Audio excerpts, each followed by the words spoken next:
अस्सलामु अलैकुम वरहमतुल्लाहि वबरकातुहू। आज की इस वीडियो में हम आपको बताएंगे कि दुनिया में 10 ऐसे लोग हैं जिन पर अल्लाह की लानत होती है, अल्लाह के रसूल की लानत होती है और अल्लाह के फ़रिश्तों की भी लानत होती है। यानी ये 10 लोग दुनिया के ऐसे बदनसीब लोग हैं कि ये लानती होते हैं जिन पर अल्लाह और उसके रसूल की, अल्लाह के फ़रिश्तों की फटकार बरसती है। लिहाजा ये वीडियो आप सब के लिए इंशाअल्लाह बहुत ज़्यादा फ़ायदेमंद साबित होगी। वीडियो को आखिर तक ज़रूर देखिएगा। चैनल पर पहली बार आए हैं तो सब्सक्राइब करके घंटी ज़रूर दबा लीजिए। तो आइए बिला ताख़िर वीडियो में जानते हैं कि वो 10 लोग कौन से हैं जिन पर अल्लाह और उसके रसूल की, अल्लाह के फ़रिश्तों की लानत बरसती है। तो नंबर 1, शराब पीने वाला शख्स, यानी शराब का आदी, शराब पीने वाला शख्स लानती होता है। इस पर अल्लाह और उसके रसूल की, अल्लाह के फ़रिश्तों की लानत बरसती है। याद रखें, शराब पीना बहुत बड़ा गुनाह है, गुनाह कबायर में से है। हदीस पाक में आता है कि जो शख्स शराब पीता है तो अल्लाह अज़्ज़ वजल उसके 40 रोज़ की इबादतें, 40 दिन की नमाज़ें परवरदिगार कबूल नहीं फरमाता, जब तक कि वो सच्चे दिल से, सच्चे मन से अल्लाह की बारगाह में तौबा और इस्तग़फ़ार ना कर ले। जब वो तौबा कर लेता है तब अल्लाह तबारक व तआला उसकी इबादतें, उसकी नमाज़ें कबूल फरमाता है।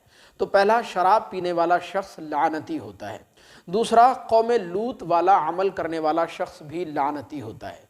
कौम लूत वाला अमल यानी मर्द का मर्द से जिनसी ख्वाहिश हासिल करना, मर्द का मर्द के साथ हमबिस्तरी करना, मर्द का मर्द से जिनसी तस्कीन हासिल करने को कौम लूत वाला अमल कहा जाता है। लिहाजा कौम लूत वाला अमल करने वाला शख्स भी लानती होता है। इस पर अल्लाह और उसके रसूल की लानत बरसती है। तीसरा, किसी जानवर या चौपाए के साथ बदफेली करने वाला शख्स भी लानती होता है। यानी किसी जानवर के साथ जिनसी तस्कीन हासिल करना, किसी जानवर से मुबाशरत करना, किसी जानवर के साथ बदकारी करने वाला, बदफेली करने वाला शख्स भी लानती होता है। उस पर अल्लाह उसके रसूल की फटकार बरसती है। और चौथा, अपनी मुहर्रिमात यानी वो औरतें जिनसे हमेशा के लिए निकाह करना हराम करार दे दिया गया हो, उनमें से किसी के साथ बदकारी का इर्तिकाब करने वाला शख्स भी लानती होता है। याद रखें कि जिनसे हमेशा हमेशा के लिए निकाह करना हराम करार दिया गया है वो 4 तरह की औरतें होती हैं। पहली, वो औरतें जिनसे नस्बी ताल्लुक़ की वजह से निकाह करना हमेशा के लिए हराम करार दिया गया। जैसे माँ है, माँ चाहे हकीकी हो या सौतेली हो, उससे निकाह करना हराम है। उसी में दादी और नानी भी दाखिल है। इसी तरह जो है बेटी, पोती, नवासी, इनसे भी निकाह करना हराम है। इसी तरह बहन, चाहे बहन सगी हो या सौतेली हो, निकाह करना हराम है। इसी तरह फूफी, चाहे सगी हो या सौतेली हो, निकाह करना हराम है। इसी तरह खाला, चाहे सगी हो या सौतेली हो, निकाह करना हराम है। इसी तरह भतीजी, चाहे सगी हो या सौतेली हो, निकाह करना हराम है। इसी तरह भांजी, चाहे सगी हो या सौतेली हो, इनसे भी निकाह करना हराम है। और दूसरी, वो औरतें जिनसे दूध पीने की वजह से यानी रज़ाअत की वजह से निकाह करना शरीयत मुताहरा ने हराम करार दिया हो। जैसे रज़ाई माँ, रज़ाई बहन, रज़ाई फूफी, रज़ाई खाला, रज़ाई भतीजी, रज़ाई भांजी, इनसे भी निकाह नहीं हो सकता। और तीसरी, वो औरतें जिनसे ससुराली रिश्ते की वजह से निकाह करना हराम करार दिया हो शरीयत मुताहरा ने। जैसे सास, सास मिसले माँ के होती है, इसीलिए सास को दामाद से पर्दा करना लाजिम नहीं है। इसी तरह बीवी की पहले शौहर की बेटी, उससे भी निकाह करना हराम है। शर्त यह है कि बीवी से सुहबत कर ली हो, और अगर बीवी से सुहबत नहीं की यानी मुबाशरत नहीं की है और किसी वजह से अलहदगी हो गई तो बीवी के पहले शौहर की बेटी से निकाह करना जायज़ होगा। इसी तरह ससुर को अपनी बहू से निकाह करना ये भी हमेशा हमेशा के लिए हराम करार दिया गया।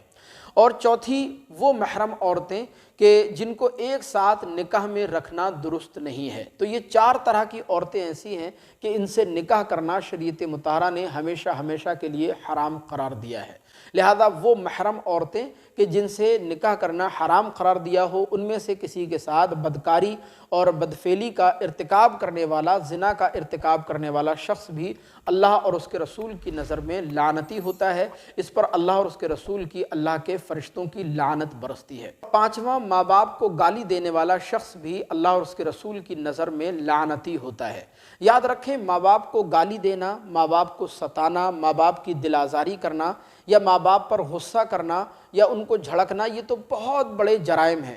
قرآن تو اس بات کو بھی پسند نہیں کرتا کہ کوئی اولاد اپنے ماں باپ کو اف بھی کہے۔ قرآن فرماتا ہے وَلَا تَقُل لَهُمَا اُفٍّ وَلَا تَنْهَرْهُمَا، کہ اپنے ماں باپ کو نہ جھڑکو اور نہ ان سے اف کہو۔ لہذا ماں باپ کو ستانے والا، ماں باپ پر ظلم و زیادتی کرنے والا، ماں باپ کو گالی دینے والا شخص بھی لعنتی ہوتا ہے، اس پر اللہ اور اس کے رسول کی لعنت برستی ہے۔ اور چھٹا، شطرنج کھیلنے والا شخص بھی لعنتی ہوتا ہے۔ اور ساتواں، اللہ کے راستے سے لوگوں کو روکنے والا شخص بھی لعنتی ہوتا ہے۔ یعنی ایک شخص نماز پڑھنے کے لیے جانا چاہتا ہے، روزے کی طرف جانا چاہتا ہے اور حج کی طرف، اور جو ہے وہ اللہ تبارک و تعالیٰ کے راستے میں نیکی کی طرف جانا چاہتا ہے، لیکن ایک بیچ میں دوسرا شخص لگتا ہے جو روزے کی طرف جانے سے، نماز پڑھنے کی طرف جانے سے انسان کو برغلاتا ہے، بہکاتا ہے، اس کو روکتا ہے۔ لہذا ایسا شخص بھی اللہ اس کے رسول کی نظر میں لعنتی ہوتا ہے۔ ایسے شخص پر بھی اللہ اور اس کے رسول کی، اللہ کے فرشتوں کی لعنت برستی ہے۔ اور آٹھواں، سود کھانے والا شخص بھی لعنتی ہوتا ہے۔ سود کھانے والا، آپ یاد رکھیں کہ اس وقت ہمارے سماج میں، ہمارے معاشرے میں سود بہت ناسور کی طرح، بہت تیزی کے ساتھ یہ بیماری ہمارے یہاں پھیلتی جا رہی ہے۔ لوگ دھڑلے سے سود کھا رہے ہیں، سود کا کاروبار کر رہے ہیں۔ یاد رکھیں، جو انسان سود کھاتا ہے، سود کا کاروبار کرتا ہے، اس پر اللہ اور اس کے رسول کی لعنت برستی ہے۔ حضرت ابو ہریرہ رضی اللہ تعالی عنہ فرماتے ہیں کہ حضور نے ارشاد فرمایا کہ معراج کی رات میں ایک ایسی جماعت کے پاس سے گزرا جن کے پیٹ کمروں کی طرح تھے، کمروں کی مانند تھے، اور ان کے پیٹوں کے اندر سے سانپ اور بچھو نظر آ رہے تھے۔ میں نے حضرت جبرائیل سے پوچھا کہ جبرائیل، یہ کون لوگ ہیں جن کے پیٹوں میں سانپ اور بچھو نظر آ رہے ہیں؟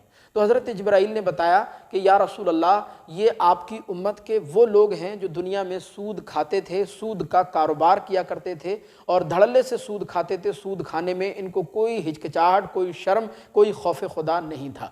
لہذا سود کھانا، سود کا کاروبار کرنا، یہ بہت بڑا جرم ہے۔ ایسے شخص پر اللہ اور اس کے رسول کی لعنت برستی ہے۔ اور نواں، محل لہو، یعنی جس کے لیے حلالہ کیا گیا ہو تو اس پر بھی اللہ تبارک و تعالیٰ کی لعنت برستی ہے۔ اور دسواں، کسی کی زمین غصب کرنے والا، ناجائز کسی کی زمین پر قبضہ کرنے والا، کسی کی زمین ہتھیانے والا، کسی کی زمین کو غصب کرنے والا شخص بھی اللہ اور اس کے رسول کی نظر میں لعنتی ہوتا ہے۔ ایسے شخص پر اللہ کی، اللہ کے فرشتوں کی، اللہ کے رسول کی لعنت برستی ہے۔